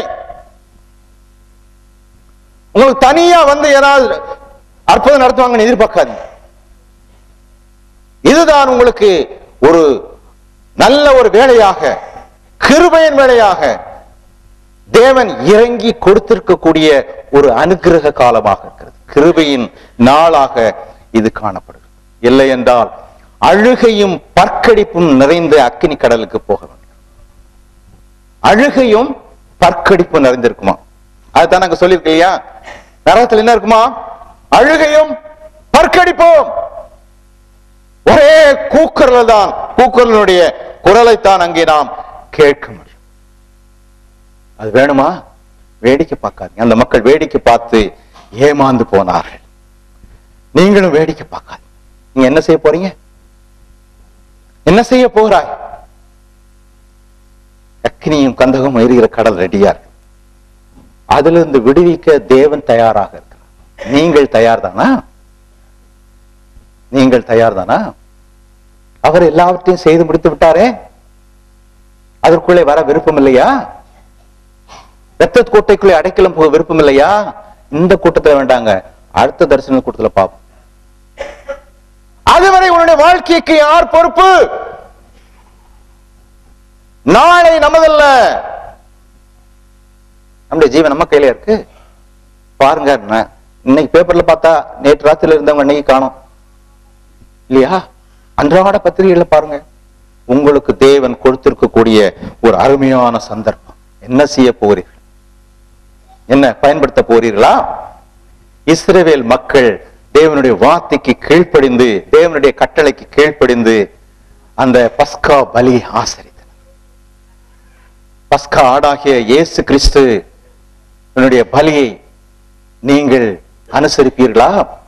அந்த பலியின் மூலமாக வரக்கூடிய மீட்பை சொந்தமாக்கிக் கொள்வீர்களா? அவர்கள் விடியும் வரை காத்திருக்கவில்லை. அவர்கள் விடியும் வரை காத்திருக்கவில்லை. ராத்திரியோட ராத்திரியா சொன்னதை செஞ்சுட்டு அவர்கள் வீட்டுக்குள்ள இருந்தாங்க. அது முக்கியமாக்கும். வெறும் சாப்பிட்டுட்டு தெளிச்சிட்டு வெளியே போய் வேடிக்கை பார்க்கறது இல்ல. வெளியே போக கூடாது. எங்க இருக்கணும்? ரத்தம் பூசப்பட்ட வீட்டுக்குள்ள இருக்கணும். வீட்டுக்குள்ள இருந்தாதான் பாதுகாப்பு. ரத்த கோட்டைகளை வெளியே போய் நான் பாதுகாப்பு உள்ள இருக்கணும்னு சொல்லிட்டார். உள்ள இருந்தவங்களுக்கு மட்டும்தான் அந்த பாதுகாப்பு கிடைக்கும். ஒரு சின்ன ஒரு கதையை சொல்லி முடிக்கும். வேடன் ஒருவன் வழக்கமாக வேட்டையாடுவது வழக்கம். அவன் வேட்டையாடும் போது திடீரென்று ஏதாவது ஒரு வனவிலங்கு வந்து அவனை தாக்கி கொண்டு போட்டு விடக்கூடாது என்பதற்காக அவன் ஒரு பதுங்கும் அறையை செய்து வைத்திருந்தான். ஏதாவது ஒரு மிருகம், வனவிலங்கு, கொடிய விலங்கு அவன் விரட்டிட்டு வந்துட்டுனா ஓடி போய் உள்ள பூந்து கொள்ளலாம் என்ற எண்ணத்துடன் ஒரு நல்ல ஒரு பதுங்கும் அறையை செய்து அதற்கு போட்டெல்லாம் போட்டு வச்சது. ஒரு நாள் வேட்டைக்கு அன்று போகும்போது கொஞ்சம் தூரம் அதிகமா போயிட்டான். போகும்போது சற்று தூரத்திலே அங்கே ஒரு சிங்கம் தென்பட்டது. அந்த சிங்கத்தை இவன் கண்டுகொண்டான். உடனே பெரிய ஒரு ஆபத்து நமக்கு நெருங்கி இருக்கிறது என்ற எண்ணத்தோடு கூட அவன் ஓட ஆரம்பித்தான். இவன் ஓட ஆரம்பித்த உடனே அந்த சிங்கமும் இவனை பார்த்து கொண்டு இவனை துரத்தி ஓட ஆரம்பித்தது. வேக வேகமாக ஓடினான். ஓடோடி வந்து தன்னுடைய பதுங்கும் அறையை பார்த்து விட்டான். ஆஹா, பிழைத்துக் கொண்டோ, ஓடி போவோம் என்று ஓடிப்பான். ஓடி போய் கதவு கிட்ட போயிட்டான். போயிட்டு பாக்கெட்ல கைய போட்டான். எதுக்கு? சாவிக்கு. சாவி இல்ல, சாவி வீட்டுல இருக்கு. என்ன நடந்தது? அந்த சிங்கம் அந்த அவனுடைய பாதுகாப்பும் அறையின் வாசல் படியிலேயே அடித்து அவனை கொன்று போட்டான். வாசப்படியில இருந்தாலும் பாதுகாப்பு கிடைக்குமா? அவன் உள்ள போனாதான பாதுகாப்பு கிடைச்சிருக்கும். அவன் தூர இருந்தாலும் அவன் அந்த சிங்கம் அவனை அடித்து கொண்டிருக்கும். அவன் அறைக்கு வாசல் பக்கத்திலே வந்தாலும் அந்த சிங்கம் அவனை அடித்து கொன்று. இதே நிலைதான் இன்றைக்கு ஆண்டவராக இயேசு கிறிஸ்துவை புறக்கணிப்பவர்களுக்கு, வேடிக்கை பார்ப்பவர்களுக்கு. வெளியே நின்று வேடிக்கை பார்க்காதீர்கள். பாதுகாப்பு அறைக்குள்ளே புகுந்து விடுங்கள். ரத்தம் தெளிக்கப்பட்ட வீட்டுக்குள்ள வந்துருங்க. உள்ள வந்தாதான் பாதுகாப்பு. வேடிக்கை பார்த்தா பாதுகாப்பு. தரிசன கூட்டத்தில் வந்ததனால பாதுகாப்பு கிடையாது. ஒருவேளை கூட்டத்தில் வந்ததனால நீங்க பல ஆசீர்வாதங்களை பெற்றுக்கொண்டோம் என்று சாட்சி பெறலாம். ஆனால் உங்களுடைய ஆத்மாவுக்கு கேரண்டி இல்லை. ஆண்டவராக இயேசு கிறிஸ்துவுக்கு உள்ளே நீங்கள் வரவில்லை என்றால், ஆண்டவராக இயேசு கிறிஸ்துவின் இரத்தத்தினாலே உங்களுடைய பாவங்கள் கழுவப்படவில்லை என்றால், தேவன் நம்மை அசுத்தர்களாகவே பார்ப்பார். நமக்கு பாதுகாப்பு கிடையாது. அக்கினியும் கந்தகமும் எரிகிற கடல் தான் நமக்கு பங்காகும். ஆண்டவர் சுத்தமான நாளைக்கு இன்னும் கொஞ்சம் தெளிவாக நாம் பார்க்கலாம். நாளை வரைக்கும் காத்திருக்க வேண்டாம். சிலர் இன்னைக்கு வரைக்கும் தான் இருப்பாங்க, நாளைக்கு போயிருவாங்க ஒருவேளை. அப்படி சில சொன்னாங்க. இன்றே இப்பொழுதே இரட்சணிய நாள். இஸ்ரவேல் மக்கள் அவர்கள் காலதாமதம் செய்யவில்லை. விடியும் வர பார்ப்போம். என்ன நடக்குன்னு தான் பார்ப்போமே. என்ன நடக்கும்? மரணம். எகிப்து வீட்டிலே அவரை வேடிக்கை பார்த்த அத்தனை பேர் வீட்டிலையும் தலைச்சங்கள் சங்கரிக்கப்பட்டன. ஆனா இஸ்ரவேல் மக்களுடைய அந்த பகுதியில ஒரு நாய் கூட தன்னுடைய நாவை அசைக்கலையா. எல்லாருக்கும் பாதுகாப்பு பாருங்க. அவருடைய ரத்தத்துக்குள்ளே அடைக்கலம் புகுந்து விடுவீர்களா? நமக்காக பலியான பஸ்கா ஆடாக பலியான ஆண்டவராகிய இயேசு கிறிஸ்துவின் மூலமாக நமக்கு பாதுகாப்பு சம்பாதிக்கப்பட்டிருக்கிறது. நம்முடைய பாவத்தின் பிடியிலிருந்து, பிசாசின் பிடியிலிருந்து, சாத்தானின் பிடியிலிருந்து, உலகத்தின் பிடியிலிருந்து விடுவிக்கப்படுவதற்கு பஸ்கா ஆடாகிய கிறிஸ்து நமக்காக பலியாக இருக்கிறார். பாவ நிவாரணத்தை, விமோசனத்தை, பாவ பரிகாரத்தை ஏற்படுத்தி இருக்கிறார். அவருடைய இரத்தத்தின் மூலமாக பாவ மன்னிப்பாகிய மீட்பை சம்பாதித்திருக்கிறார். ரெடியா இருக்குது. நீங்க ஒரு ஆடு ஒன்னையும் தெரிஞ்சிருக்க வேண்டாம். அவருக்குள்ள வந்துடுவீங்களா? அவருடைய ரத்தத்தை உங்களுடைய இதே கதவிலே தெளிப்பீங்களா? ஆண்டவரே, ரத்தத்தினால் என்னை கழுவும், என்னுடைய இதய வீட்டுல வாசப்படியில தெளியும் ஐயா.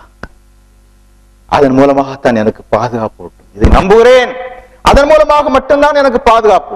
நான் இதை நம்புகிறேன். ஆண்டவரே, எனக்குள்ளே வாரும், எனக்குள்ளே வாரும். நான் உங்களுக்குள்ளே வந்து விடுகிறேன். ஆண்டவரே, எனக்கு வெளியே பாதுகாப்பு இல்லை.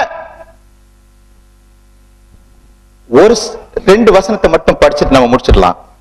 வெளிப்படுத்தின விசேஷத்துல அங்க சில ஒரு பெரிய எச்சரிக்கையை கொடுக்கப்பட்டிருக்கிறது. வெளிப்படுத்தின விசேஷம் 6ஆம் அதிகாரம் 15, 16, 17 வசனங்களை நான் படிக்கலாமா? யாராவது எடுத்தவங்க படிக்கணும், நிறுத்தி படிக்கணும். அப்பொழுது ராஜாக்களும் ஐஸ்வர்யவான்களும் சேனை தலைவர்களும் பலவான்களும் அடிமைகள் யாவரும் சுவாதீனர் யாவரும் பர்வதங்களிலும் குகைகளிலும் ஆமா ஒளிந்து கொண்டு பர்வதங்களையும் கண்மலைகளையும் நோக்கி பார்த்து, நீங்கள் எங்கள் மேல் விழுந்து சிங்காசனத்தின் மேல் வீற்றிருக்கிறவரும் ஆமா அவருடைய முகத்திற்கும் ஆட்டுக்குட்டியானவருடைய கோபத்திற்கும் எங்களை மறைத்துக் கொள்ளுங்கள். அவருடைய கோபாக்கினை நாள் மகா நாள் வந்துவிட்டதே. யார் நிலை நிற்க கூடும்? இது நடக்க போகுது. அது இந்த உலகத்தில் உள்ள ராஜாவாக இருந்தாலும் சரிதான், ஐஸ்வர்யவானாக இருந்தாலும் சரிதான், சேனை தலைவனாக இருந்தாலும் சரிதான், அவருக்கு முன்னால் நிற்க முடியாது. மகா கொடிதான நாள். நியாய தீர்ப்புல உட்கார்ந்துட்டாருன்னா, இந்த ஆட்டுக்குட்டியானவர் நியாய தீர்க்க வரப்போற நியாய தீர்ப்புல உட்கார்ந்துட்டாருன்னா தப்ப முடியாது. ஆகவே இதுவே நேரம். ஆண்டவராக இயேசு கிறிஸ்துவுக்கு உங்களை ஒப்பு கொடுக்கக்கூடிய நேரம், உங்களுடைய இதயத்தை அவருக்கு அர்ப்பணிக்கக்கூடிய நேரம், அவரை முழுமையாக ஏற்றுக்கொள்ளக்கூடிய நேரம். அரைக்குறையாக இல்லை, அரைக்குறைய பயனே இல்லை. ஆத்துல ஒரு கால் சேத்துல ஒரு கால்னா பயன் கிடையாது. அங்கதான் வாய்க்காலுக்குள்ளதான். அவரை முழுமையாக சொந்தமாக்கிக் கொள்ள வேண்டும். உங்க இதயத்தில் அவருக்கு மட்டும்தான் இடம் இருக்க வேண்டும். அவரை முழுமையாக புசிக்க வேண்டும். ஆண்டவரே, என்னுடைய இருதயத்தை முழுமையாக உமக்கு தருகிறேன், நீர் முழுமையாக எனக்கு வந்துவிடும். என்னுடைய உள்ளத்தை வேறு யாருக்கு விடம் இல்லை. என்னுடைய ரத்தத்தினாலே என்னுடைய இதயத்தை கழுவப்பா, சுத்திகரிப்பா, தெளியும். அடைக்கலம் புகுந்து கொள்வோமா? ஜெபம் பண்ணுவோமா? ஜெபம். தயவு செய்து கண்களை மூடி ஜெப நிலையில இருக்கும்படி அன்போடு கேட்டுக்கொள்வோம். நாம் கேட்ட சத்தியங்களை ஒரு 2 நிமிடம் கொஞ்சம் யோசிச்சு பாருங்க. இது ஏதோ வேடிக்கைக்கு பார்ப்பதற்காக நடத்தப்படக்கூடிய கூட்டம் அல்ல. ஏதோ பொழுதுபோக்குக்காக நடத்தப்படக்கூடிய கூட்டம் அல்ல. உங்களுடைய ஜீவனை பாதுகாப்பதற்காக, உங்களை பாவத்தின் பிடியிலிருந்து விடுவிப்பதற்காக, உங்களுக்கு நித்திய ஜீவனை கொடுப்பதற்காக, உலகத்தின் பிடியிலிருந்து, சாத்தானின் பிடியிலிருந்து உங்களை விலக்கி மீட்டு ரட்சிப்பதற்காக சொல்லப்படக்கூடிய ஒரு நற்செய்தி கூட்டம். நற்செய்தி உங்களுக்கு சொல்லப்பட்டு விட்டது. பஸ்காவாகிய கிறிஸ்து நமக்காக பலியிடப்பட்டு விட்டார். இஸ்ரவேல் மக்களுக்காக செலுத்தப்பட்ட பஸ்காவின் பலியின் மூலமாக அவர்களுக்கு விடுதலை கிடைத்தது, சுதந்திரம் கிடைத்தது, எல்லாம் வேண்டி எல்லாம் கிடைத்து பரமக்கா அவர்கள் பாலும் தேனும் ஓடுகிற கானானுக்கு போயிட்டாங்க. ரத்தம் அவர்களை பாதுகாத்தது. பஸ்கா ஆட்டினுடைய ரத்தம், இயேசு கிறிஸ்துவனுடைய ரத்தம் உங்களை பாதுகாக்கும். உங்களை பாதுகாப்பதற்கு வேறு வழியே இல்லை. பாவத்தை சுத்திகரிப்பதற்கு வேறு வழியே கிடையாது. பாவத்தை சுமந்து தீர்க்க வெளிப்பட்டவர் தேவ ஆட்டுக்குட்டியாகிய இயேசு கிறிஸ்து. அவர் ஒரு நாளிலே சிங்காசனத்திலே, தேவ ஆட்டுக்குட்டியான சிங்காசனத்திலே உட்கார்ந்து நியாயம் தீர்க்கும் பொழுது அவரை ஏற்றுக்கொள்ளாதவர்கள், அவரை புறக்கணித்தவர்கள், அவருடைய வார்த்தைக்கு கீழ்ப்படியாதவர்கள், தங்களுடைய உள்ளத்தை அவருக்கு ஒப்புக்கூடாதவர்கள், அவரை முழுமையாக ஏற்றுக்கொள்ளாதவர்கள் ஓடி ஒளிய வேண்டும். ஒளிய நேரிடும். அது ராஜாவானாலும் சரிதான், ஐஸ்வர்யவானாலும் இருந்தாலும் சரிதான், சேனை தலைவராக இருந்தாலும் சரி. எகிப்துள்ள ராஜா தப்பலியே, எகிப்தில் உள்ள சேனை தலைவன் தப்பலியே, அவன் வீடு கூட தப்பலியுங்க. கிருபையாக தேவன் கொடுத்திருக்கக்கூடிய இந்த நல்ல நேரத்திலே உங்களுடைய இதயத்தை அவருக்கு கொடுப்பீர்களா? ஆண்டவரே, நீர் எனக்குள்ளே வந்துவிடும். ஆண்டவரே, பஸ்கா ஆடாகிய ஆண்டவரே, எனக்காக பலியானவரே, இது எனக்குள்ளே வாரும். என்னுடைய இதயத்தை உமக்கு கொடுக்கிறேன் ஆண்டவரே, முழுமையாக கொடுத்து விடுகிறேன் ஆண்டவரே. உம்முடைய இரத்தத்தினாலே என்னுடைய பாவங்கள் அற கழுவி சுத்திகரியும். இரத்தத்தை என்னுடைய இதய கதவிலே தெளியும் ஐயா. நான் உமக்குள்ளே அடைக்கலம் புகுந்து விடுகிறேன், இரத்த கோட்டைக்குள்ளே வந்து விடுகிறேன் ஆண்டவரே என்று சொல்வீர்களா? தீர்மானத்தோடு செல்லுங்கள். கர்த்தர் உங்களை ஆசீர்வதிப்பார். அன்பின் ஆண்டவரே, அருமையான இந்த மாலை பொழுதற்காக நமக்கு மீண்டுமாக நன்றி செலுத்துகிறோம். இந்த அருமையான வசனங்களுக்காக நமக்கு நன்றி செலுத்துகிறோம். ஆண்டவரே, நீர் எங்கள் மீது இரக்கப்பட்டு எங்களை பாவத்தின் அடிமைத்தனத்திலிருந்து, உலகத்தின் அடிமைத்தனத்திலிருந்து, பிசாசின் அடிமைத்தனத்திலிருந்து விடுவிப்பதற்காக கர்த்தாவே இந்த உலகத்திலே வந்து பஸ்கா ஆடாக இந்த உலகத்திலே வந்து எங்களுக்காக அடிக்கப்பட்டு நீ ரத்தம் சிந்தினீர் ஆண்டவரே. இரத்தத்தின் மூலமாக பாவ மன்னிப்பாகிய மீட்பு எங்களுக்கு உண்டு என்று நாங்கள் நம்புகிறோம், நாங்கள் விசுவாசிக்கிறோம். ஆண்டவரே, எங்களுக்குள்ளே வாரும். இங்க இருக்கிற ஒவ்வொருவருடைய உள்ளத்திலும் நீர் வாரசம், அவர்களும் ஏற்றுக்கொள்ளத்தக்கதாக நீ தொடர்ந்து பேசும். அமர்ந்திருக்க விடாதிரும் அப்பா. காலத்தை தள்ளிப்படாதபடிக்கு அவர்களை உணர்த்தும். தங்களுடைய இதய கதவை திறக்கட்டும், முழுமையாக உண்மை ஏற்றுக்கொள்ளட்டும். இரத்தத்தினாலே அவருடைய பாவங்கள கழுவி சுத்திகரியும் ஆண்டவரே. அவருடைய பிள்ளைகளாக்கும் பரம கானானை அவர்களுக்கு சொந்தமாக்கி கொடுப்பா. இதற்காகத்தானே இந்த பெரிய பாவ நிவாரண பலியை செய்தி. நன்றி அப்பா, நன்றி, நன்றி ராஜா. இங்கு வந்திருக்கிற ஒவ்வொருவரும் இந்த பாதுகாப்புக்குள்ளே வந்து விடட்டும் ஆண்டவரே. தேவ ஆட்டுக்குட்டி ஆண்டவராகிய நீர் நியாயாதிபதியாக உட்காருவதற்கு முன்னதாக இன்றே இப்பொழுதே ஒவ்வொருவரும் உம்முடைய பாதப்படியிலே வரத்தக்கதாக, தங்களை முக்கு அர்ப்பணிக்கத்தக்கதாக, முக்குளை அடைக்கலம் புகத்தக்கதாக, இரத்த கோட்டைகளே வந்து விடத்தக்கதாக நீ தொடர்ந்து கிரியை அனுப்பித்தள்ளும்.